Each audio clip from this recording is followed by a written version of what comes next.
What is up, everybody? Welcome back to another video on my YouTube channel, and this video is going to be another NBA video because ahead of next week's trade deadline, for those of you that don't know, the NBA trade deadline is next Thursday, February 9th, and we have some blockbuster news, some breaking news. Kyrie Irving, Nets point guard, everybody knows him. He wants out of Brooklyn. He has requested a trade from KD and the Nets, and it's one of the... This came from out of nowhere, basically, because the Nets have been very good this year after a slow start under Steve Nash. They fired Steve Nash, elevated Jacques Vaughn to interim head coach for this season, and they've been playing really well. And at one point, were a top 3 seed before KD got injured, and they've really been able to rattle off some recent wins after KD did get injured, even though they just got blown out against the Celtics. But Kyrie wants out, and as we know, this is the situation with the Nets. They have KD and Kyrie, and they have Ben Simmons, and they're trying to establish themselves as contenders in the Eastern Conference. And Kyrie basically just blindsided them and said, hey, I want out, I want to go somewhere else. And if you guys don't know, Kyrie Irving is a free agent this summer, which means he can go anywhere he wants if the Nets don't offer him and he signs a contract extension.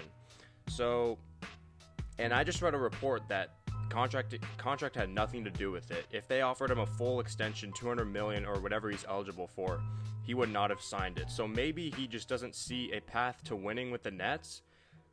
Then if you look at the East, it is a pretty stacked conference right now because you have teams like the Sixers, Bucks, Celtics, everyone that's really good. And so now we look to where Kyrie could potentially land. The two teams that are most in the conversation, or two teams that are in the conversation, there's actually a bunch of teams. I'll just rattle them off. The Lakers are obviously interested.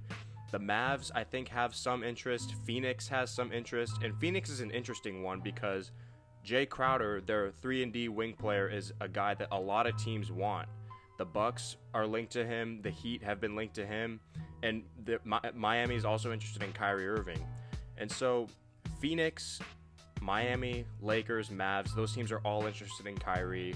The Lakers would obviously be the team that everyone wants him to go to because people think that would be a move that could boost their status as a contender in the West. They are still struggling to get back in play-in position. And so if they were to get Kyrie, that would be a very good move for them. Kyrie, LeBron, AD, that would be a great trio, right? But here's my hesitation with trading for Kyrie Irving. Yes, he has proven this season that he has been dependable this season. In terms of playing basketball on the court, he has been very dependable. He hasn't really been injured, as I can't recall if he's been injured or not. But when he's been eligible to play, when he's healthy, he's played this year. Great on Kyrie. Props to Kyrie. Let's clap it up for Kyrie. He's playing basketball, he's healthy, and he's playing. Like, good for you. But my thing is, I would still hesitate to trade for him because if you trade for Kyrie, you may just be trading for not even a full year rental, like a couple month rental. If he doesn't want to stay with the team he's traded to, that other team is screwed because they're going to give assets to Brooklyn that could be valuable for them later on down the line. And on the other side, if you do sign Kyrie, if you manage to trade for Kyrie, if you're a Dallas, Lakers, or other team that trades for Kyrie, and he decides he wants to stay and you commit to him for 4+ years, you still ask yourself, is he going to be on the basketball court when he is eligible to play, or is there going to be another incident where he finds himself not playing, not wanting to show up, not wanting to do his job, basically? And so that's a very real question that teams have to ask themselves when they look at Kyrie Irving and these trade rumors. Yes, in the short term, it could be a very good deal. It could be a very good decision to try and get Kyrie, especially if you're a team with like the Lakers, right? The Lakers, I would say, they most desperately need him because their championship window, if there even is one, is going to close very soon. We don't know how much longer LeBron is going to be going at this for. AD just came back from an injury, and there's no telling whether or not how healthy he's going to stay for the remainder of his career and this season. And so that's what you have to think about when you want to trade for Kyrie. Are you willing to commit to him long term, and are you willing to take the risk that he might not want to stay with you long term? And so, very big rumor to open up the NBA action today. And so the next thing I want to talk about is the All-Star Reserves, because the All-Star Reserves were announced yesterday on TNT. 7 reserves for each conference. So So to make a total of 12 players on each roster for East and West. The draft, of course, will take place right before the game. Team Giannis, Team LeBron. Those are the teams. And so we got to talk about the All-Star reserves because there were definitely some snubs this year. And let's just start with the East.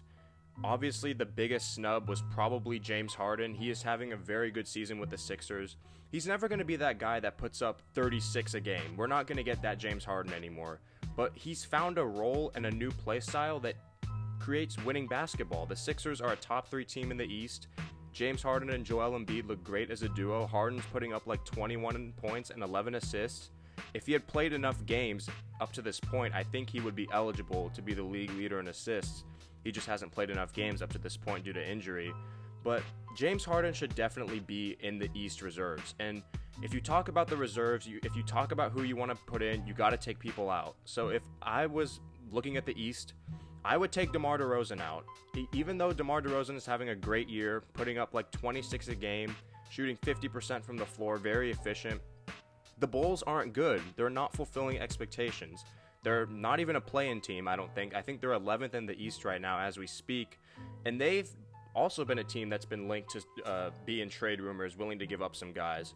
So I think in terms of rewarding winning and someone who has been a staple of this league, this is going to be the first time that James Harden hasn't made an All-Star team since he's been to the All-Star game 10 straight times.